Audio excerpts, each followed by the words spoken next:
c'est que le chef d'état-major de l'armée turque serait pris en otage au QG de l'armée à Ankara. Le sort du président Erdogan est encore incertain. Nous sommes en ligne avec notre correspondante Fatma Kizilboa. Fatma, quelle est la situation où vous vous trouvez? Écoutez, ce soir, ce qu'on peut dire, c'est que les forces armées turques affirment dans un communiqué publié sur leur site internet avoir tout simplement pris le pouvoir en Turquie. Ça s'est passé assez rapidement, assez même brutalement, j'ai envie de dire, avec un peu plus tôt dans la soirée des véhicules de l'armée qui ont, dans un premier temps, bloqué l'entrée sur les pont du Bosphore à Istanbul. On a appris ensuite que des jets de l'armée volaient également à basse altitude au-dessus de la capitale Ankara. On apprend en ce moment qu'un hélicoptère a d'ailleurs ouvert le feu sur les bâtiments de l'état-major, que des soldats sont également présents notamment à l'aéroport d'Istanbul, que des coups de feu auraient également été entendus sur l'une des principales artères d'Istanbul, donc une situation assez chaotique.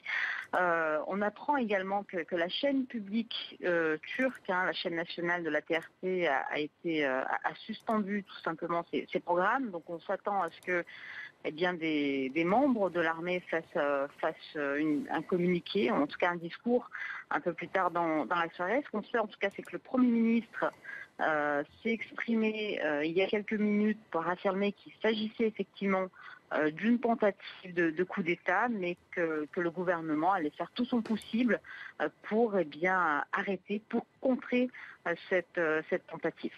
Fatma, on n'a pas entendu pour le moment le président Erdogan. Est-ce qu'on sait où est-ce qu'il se trouve? Alors non, effectivement, écoutez, c'est une information qui circulait aujourd'hui. Il semble, en fait, il s'avère qu'on n'a pas de nouvelles du président Erdogan depuis 6 jours, en fait, depuis le sommet de l'OTAN, depuis son retour. Et c'est vrai on s'étonnait aujourd'hui en Turquie de son absence, en tout cas de son silence. On a l'habitude d'avoir un président turc ici qui est assez présent, qui est, je vous dirais, assez omniprésent dans les médias, et c'est effectivement un silence qui a été noté aujourd'hui en Turquie. Ce qu'on nous affirme, en tout cas ce que des sources en Ankara nous affirment, c'est qu'on ne s'attend pas à ce que le président turc s'exprime, en tout cas pas dans l'immédiat. Donc une fois de plus, une situation assez inquiétante, assez chaotique, mais je vous dirais que la Turquie a malheureusement une tradition de coups d'État. On a vécu beaucoup de coups d'État en Turquie depuis les années 60. C'est une situation, j'ai envie de dire, qui est malheureusement assez familière ici aux Turcs. Donc immédiatement, la population s'est réfugiée chez elle, et en attendant d'avoir plus d'informations et de savoir concrètement ce qui se passe. Fatma, selon certaines sources proches du président, Recep Tayyip Erdogan serait en sûreté. On a appris également que les vols au départ de l'aéroport Atatürk ont été annulés. Oui, effectivement, c'est ce que je vous affirmais un peu plus tôt. C'est qu'on a appris il y a quelques minutes que des militaires étaient présents à l'aéroport, notamment d'Atatürk d'Istanbul. Donc c'est le principal aéroport d'Istanbul. Et je vous dirais une fois de plus que ça fait effectivement partie du modus operandi, du mode opératoire observé par l'état-major, par les militaires lors des tentatives de coup d'État. Donc on commence par bloquer les routes.